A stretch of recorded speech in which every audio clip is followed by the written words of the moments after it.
Friends, हम लोग जानते हैं कि मानव शरीर में 4 तरह के ब्लड ग्रुप होते हैं, ए, बी, AB और O।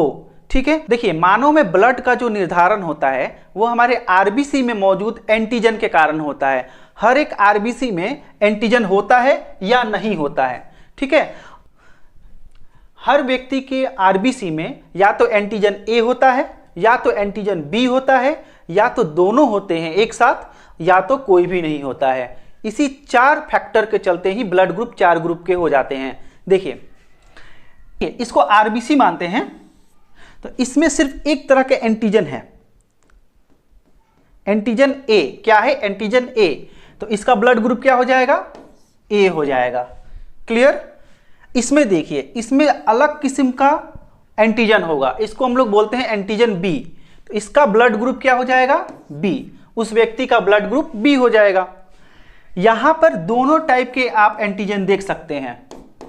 तो ऐसे व्यक्ति का जो ब्लड ग्रुप है वो हो जाएगा ए बी। क्या हो जाएगा? ए बी हो जाएगा। और यहां पे देखिए एक भी एंटीजन नहीं है, ना ए है ना बी है, तो ऐसे ब्लड ग्रुप को हम बोलेंगे ओ। ओ मतलब अंडा, यानी कि 0, यानी कि कोई भी एंटीजन नहीं है, इसका मतलब है ये ओ है। समझ गए? इसी तरह 4 ब्लड ग्रुप हो जाते हैं हमारे, ए बी, ए बी और ओ।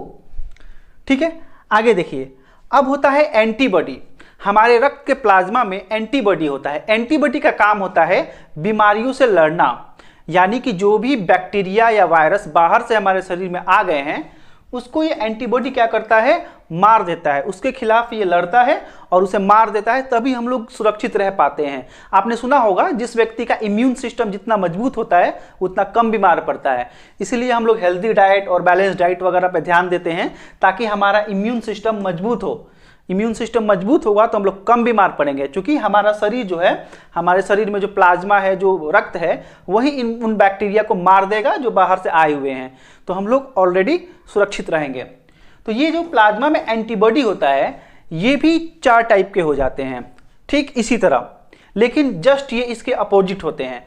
यानी कि जिस व्यक्ति का ब्लड ग्रुप ए है, यानी कि उसमें ए एंटीजन है, उसके प्लाज्मा में एंटीबॉडी बी होगा। क्या होगा? एंटीबॉडी बी होगा। ठीक है, ठीक उसी तरह अगर बी है किसी का ब्लड ग्रुप, यानी कि उसका आरबीसी में एंटीजन बी है, तो उसके प्लाज्मा में एंटीबॉडी क्या होगा? ए होगा। ठीक इसके उल्टा। उसी तरह अगर ए और बी दोनों है तब क्या होगा? तब कोई भी नहीं होगा, तब हमारा यहां पे एंटीबॉडी होगा ही नहीं।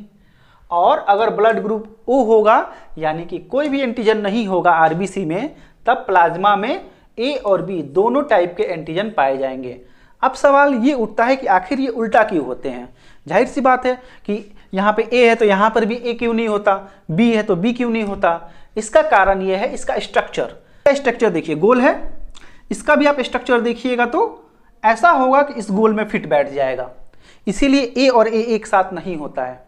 उसी तरह बी और बी में देखेंगे, इन दोनों का बाहरी स्ट्रक्चर ऐसा होता है कि एक दूसरे में जाकर फिट हो जाएंगे और वहां पे ब्लड जमना शुरू हो जाएगा, और जब ब्लड जमेगा तो क्या हो जाएगा? इंसान की मृत्यु हो जाएगी।